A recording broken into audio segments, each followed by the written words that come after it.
Bine v-am găsit, bine v-am regăsit, dragilor din Zodia Berbec, oriunde v-ați afla. Bine ați venit tuturor pe canalul meu, atât dragilor mei abonați, cum de asemenea și celor care poate sunteți pentru prima oară aici pe canal. Numele meu este Nina, pentru cei care nu mă cunosc, și ca de fiecare dată mă bucur să vă am alături la fiecare lectură. Iată că a venit a doua lună de vară, luna iulie, așa că azi voi face lectura generală pentru luna iulie a acestui an atât de interesant și plin de surprize, an 2025. Așa că, dragilor, toți cei care aveți soarele, luna, Venus sau oricare alt aspect astral important pentru voi din harta voastră natală și care are legătură cu Zodia Berbec, atunci această lectură este de asemenea și pentru voi. Desigur, dragilor, ca de fiecare dată vă readuc aminte că este totuși o lectură generală, așa că vă rog din suflet să luați decât acele mesaje care rezonează cu voi, iar restul lăsați-le să zboare în univers, pentru că sigur sunt pentru alte energii care de asemenea au o legătură cu Zodia Berbec. Și începem această lectură pentru luna iulie. Cei care deja mă urmăresc de ceva vreme știu că voi folosi acest oracol cu 200 de cărți. Să vedem așa pe ansamblu cam ce vine, cu ce vine fiecare săptămână a lunii iulie. Și iată că voi începe să extrag cărți pentru prima săptămână, a doua, a treia săptămână și imediat voi extrage pentru cea de-a patra. Haideți să vedem în mare, așa cam cu ce surprize vine fiecare săptămână a lunii iulie. Și avem prima săptămână din iulie vine cu un plan, un proiect pe care voi vreți să îl începeți. Sau poate să fie o persoană care să vă intereseze în mod deosebit, să fie ținta voastră, sau deci poate să fie pe oricare plan al vieții, fie el profesional, financiar sau sentimental. Cert este că v-ați ales ceva de făcut important pentru voi. Cea de-a doua săptămână vine cu barca. Se pare că e vorba de o situație legată ori de bani, ori de vreo proprietate, ori de vreo moștenire, un câștig sau un vânt al schimbării relaționat cu toate aceste lucruri, da? Cu banii, cu proprietățile, cu moștenirile. Ceva se schimbă vis-a-vis de aceste aspecte din a doua săptămână. Cea de-a treia săptămână vine cu potcoava, cu un dram de noroc. În a treia săptămână din iulie, pentru voi, dragilor, se pare că veți avea parte de un noroc. Noroc nu trebuie neapărat să fie numai în bani. Da? Poți să ai noroc în dragoste, poți să ai noroc în carieră, da? Nu trebuie să ne gândim neapărat la bani. Poate să fie pe oricare aspect al vieții. Uite că a patra săptămână, deci finalul lui iulie pentru voi vine cu o atenționare, mare grijă la lăcomie, da? Mare grijă. Ceva relaționat, adică nu vă întindeți mai mult decât vă este plăpumică. Haideți să vedem care este energia voastră de-a lungul lunii lui iulie pentru dragii mei din Berbec. Care este energia, dragilor, din Berbec în luna lui iulie?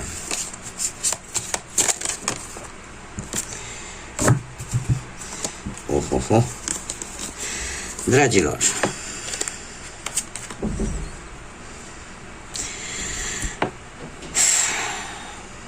energia voastră e posibil să fie una de lehamite, spune, de ceva de care v-ați cam stăturat.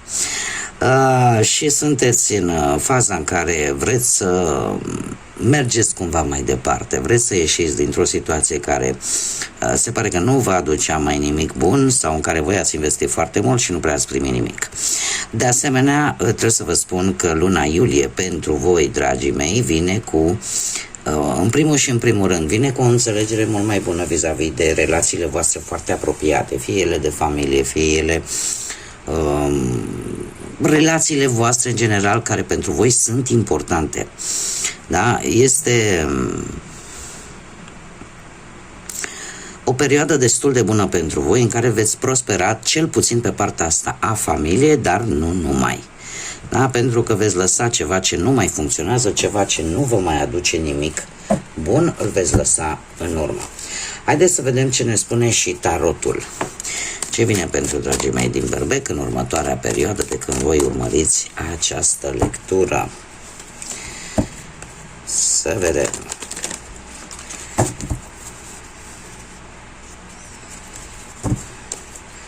Ce vine pentru voi, dragilor?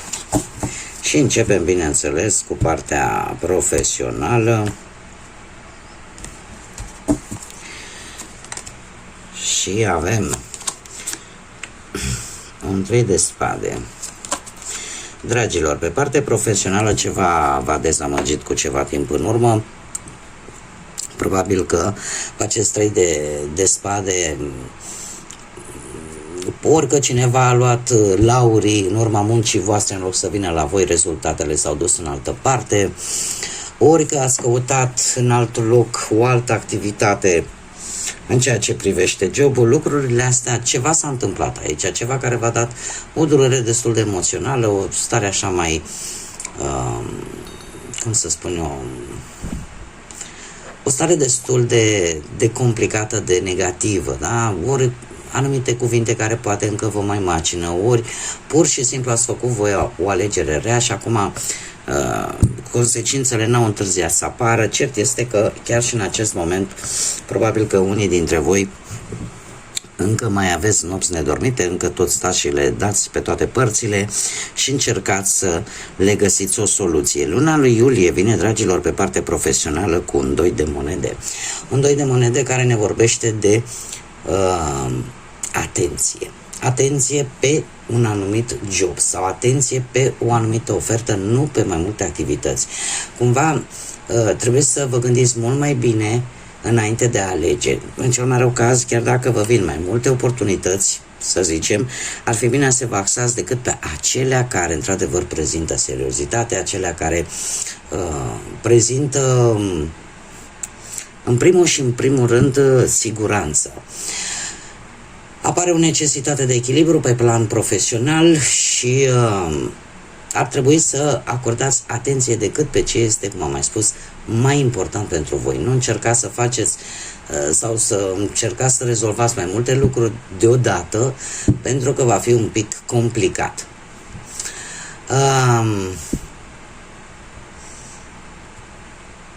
E posibil să apară și mici obstacole de-a lungul lui iulie pe plan profesional, dar nu ceva cu care voi să nu vă puteți descurca. Mergem mai departe și haideți să vedem pe plan financiar. Pe plan financiar, aici ați avut o pierdere cu cineva la care voi ați ținut foarte mult. Poate să fie perechea voastră, poate să fie cineva la care voi ați ținut foarte mult, dar se pare că în acest moment încă vă simțiți trădați, vă simțiți cu acel cuțit în spate. Este pe plan material, aș spune că ați avut ceva pierderi din cauza unor persoane în care voi ați avut încredere, de asta spun cineva foarte apropiat vouă. Cineva în care ați avut încredere, poate ați făcut anumite împrumuturi. Cert este că s-au pierdut niște bănuți din cauza încrederii. Luna lui iulie vine cu o claritate, cu o limpezime. De ce? Pentru că avem un as de spade care mie îmi spune că vei vedea cu mai multă claritate, cu mai multă siguranță cam ce este corect, cam ce ar trebui să faci cu bănuții. E posibil să afli și un adevăr vis-a-vis de o anumită situație legată de bani și asta pe tine să te facă să abordezi un pic diferit situația. Să te gândești poate să abordezi problema sub o altă natură sau să-ți faci un alt proiect de viață vis-a-vis de partea asta a banilor. Și sunt mari șanse ca pentru unii, nu pentru toată lumea, pentru unii dintre voi o relație să se poată strica. Dar apar noi începuturi și mai ales noi metode pe care voi le veți găsi ca să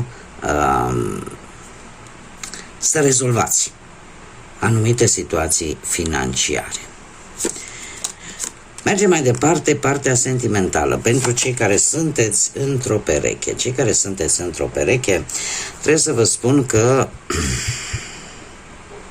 am aici niște energii. Avem o regină de spade. Nu știu dacă zodiile de aer, Gemeni, Balanță, Vărsător, vă spun ceva. Cert este că pe plan sentimental, această regină de spade poate să fie o energie în principal feminină, dar cum este o lectură generală, o puteți adapta să fie și masculină, dar este cineva foarte puternic care poate influența în bine sau în rău relația voastră. Mare atenție, pentru că se pare că ați avut ceva probleme din cauza impulsivității și din cauza unor dialoguri mult prea directe în relația voastră, iar asta e posibil să fi condus la anumite conflicte, ori din cauza impulsivității voastre, ori din cauza unei energii care poate să aibă sau nu legătură cu zodiile de aer, Gemeni, Balanță sau Vărsător, dar care într-un fel sau altul a avut o influență. Acum voi știți dacă influența a fost una negativă sau pozitivă. Mergem mai departe. Se pare că voi, dragilor, avem Împărăteasa. Nu știu, poate că unii dintre voi, perechea voastră are ceva legătură cu zodia Taur și mai avem de asemenea și zodia Săgetător, dar în prezent, cu Împărăteasa, aș spune că lucrurile parcă se îmbunătățesc. Sunteți mult mai atractivi, sunteți, nu știu, ceva se schimbă la voi, poate aveți mai multă grijă de voi ca și aspect fizic, de corpul vostru, sau poate că atrageți mai mult pur și simplu, aveți un magnetism aparte. Luna iulie vine cu un echilibru în relația voastră, un echilibru în care lucrurile se vor, cum să spun eu, se vor clarifica, se vor adapta, se vor echilibra, va exista mai multă răbdare, vă veți sprijini unul pe celălalt și va crește, pentru unii dintre voi chiar va crește această nevoie de a sta mai mult timp împreună, de a petrece mai mult timp împreună.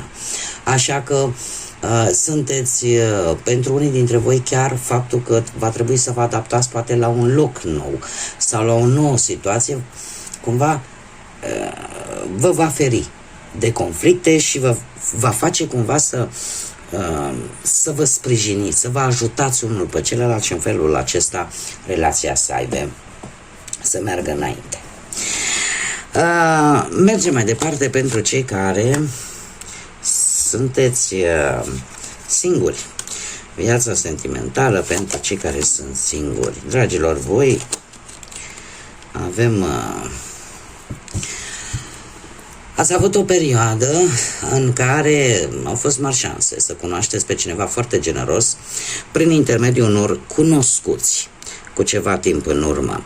Nu știu dacă este cineva poate mai tânăr decât voi, o energie mai tânără decât voi, este cineva care poate să aibă legătură cu zodiile de apă, Rac, Pești sau Scorpion, este cineva foarte credul, foarte romantic, cel puțin în acest moment, cu acest paș de cupe, aș spune că sunt mari șanse să fi început chiar o relație cu această persoană sau să fiți în faza de început a unei relații. Dar să știți că se gândește la viitor. Asta îți dă mai multă încredere în tine și e posibil să petreceți și anumite momente tare bune, distractive, ca să zic așa, să ieșiți un pic din zona voastră de confort. Luna iulie vine cu un 3 de bâte, un 3 de bâte care ne vorbește de o situație în plină desfășurare. Faptul că în sfârșit reușiți cumva să ieșiți din matca voastră, din lucrurile obișnuite pe care le făceați până acum. Asta vă poate ajuta să priviți mai mult către viitor, lucruri pe care îl veți face. De asemenea, 3 de bâte ne poate vorbi și despre a obține ceva la nivel sentimental în urma unei călătorii. Da? Și atunci, chiar dacă voi sunteți un pic așa mai mandoni, vreți să liderați, vreți voi să țineți relația, viitoarea voastră relație, să o țineți sub control. Da? Acum, fiecare adaptează în funcție de situația sa. Dar din câte văd eu aici, există într-adevăr tentația de a controla relația respectivă, de a nu o scăpa cumva din mână. Depinde și sub ce formă. Mergem mai departe și haideți să vedem inițiale de nume, prenume, porecle sau pseudonim de persoane cu care voi veți interacționa de-a lungul lunii iulie sau care vor avea o anumită importanță pentru voi. Haideți să vedem.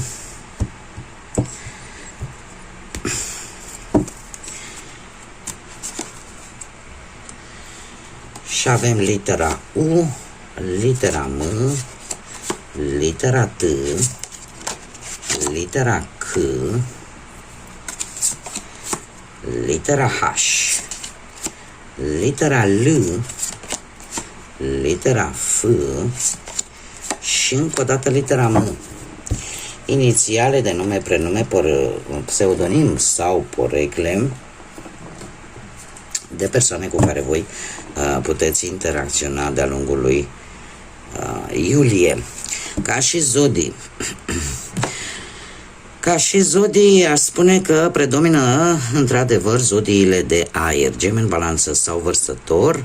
E adevărat, avem și ceva zodii de pământ, Taur, Fecioară, Capricorn, mai puțin spre deloc anumite zodii de apă, Rac, Pești sau Scorpion.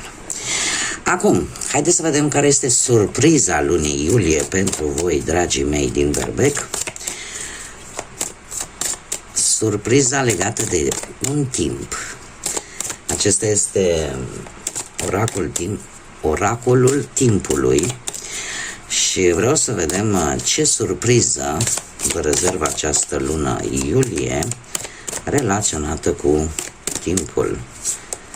Un mesaj, te rog. Dragilor, nu știu când pică 7 iulie, dacă pică într-o sâmbătă, dar ți se recomandă să, în primul rând, să cauți locurile care te liniștesc, să cauți locurile în care tu te simți bine, dar în același timp să fii vigilentă, să fii foarte agil, să fii un pic mai rapid în anumite situații când e vorba de a acționa sau când e vorba de a lua o hotărâre. Faptul că avem de asemenea și pe Saturn, asta îmi spune că e posibil ca într-o sâmbătă, chiar dacă nu pică data de 7, ori pe 7 iulie, ori într-o sâmbătă de-a lungul lui iulie, să aveți parte de o lecție de viață. Să aveți parte de un lucru pe care tu va trebui să-l învingi, o teamă pe care tu va trebui să o învingi, dar va avea loc o creștere la nivel personal. Este vorba de posibil ceva destul de dificil, o lungă așteptare, care în sfârșit se termină, dar se termină în funcție de agilitatea ta și în funcție de felul și modul tău de abordare al acestei situații. Probabil că va trebui să cauți partea pozitivă și este posibil să apară și îmbunătățiri, chiar și reușite. Trebuie să vă spun că ce se va întâmpla într-o zi de 7 sau într-o zi de sâmbătă, în funcție de acțiunile voastre, va avea un rezultat pe termen lung și foarte lung. De ce? Saturn reprezintă ca și timp perioade lungi de timp. Dar în principal ne vorbește tare mult de lecții de viață. Haideți să vedem ce mesaj are Universul pentru voi, dragilor, în luna lui iulie. Un mesaj, te rog, pentru dragii mei din Berbec. Ia să vedem. Care ne spune așa: motivul pentru care unii oameni au ieșit, s-au îndepărtat de tine, aparent fără niciun motiv, nu are legătură cu tine. Ei au fost mutați, ca să zic așa, din viața ta, au fost scoși din viața ta pentru că universul a spus ajunge, treci la următorul capitol. Ei deja și-au făcut scopul pentru care au apărut în viața ta, așa că lasă-i să plece, iar tu continuă să te miști înainte, pentru că ceva mult mai bun e pe cale să vină în viața ta. Este un mesaj, sper, destul de ușor de înțeles, nu trebuie să dezvolt mai mult de atât. Eu oricum cam atât am avut pentru voi astăzi, dragilor din Berbec. Vă mulțumesc desigur pentru atenție, pentru like-uri, distribuiri și comentarii și vă doresc să aveți parte în luna iulie, pentru cei care, ca și mine, suntem pe emisfera asta nordică, să avem un pic de răcoare, da? Că deja ne topim la 40 și ceva de grade, așa că pentru ceilalți din emisfera sudică știu că este deja răcoare, dar tuturor eu vă doresc să aveți un iulie cât mai liniștit, în care să simțiți, poate că vă odihniți, să simțiți că vă relaxați și să încercați așa să ieșiți din cotidianul ăsta atât de tumultos și de imprevizibil cu care ne-am cam obișnuit încă de la începutul anului. Așa că, dragilor, toți cei care trebuie să plecați în vacanță, vă doresc să aveți o vacanță cât mai plăcută și numai bine, multă liniște, multă pace, mult echilibru. Până data viitoare când ne vom reîntâlni, tot binele din lume și să fiți iubiți, dragilor!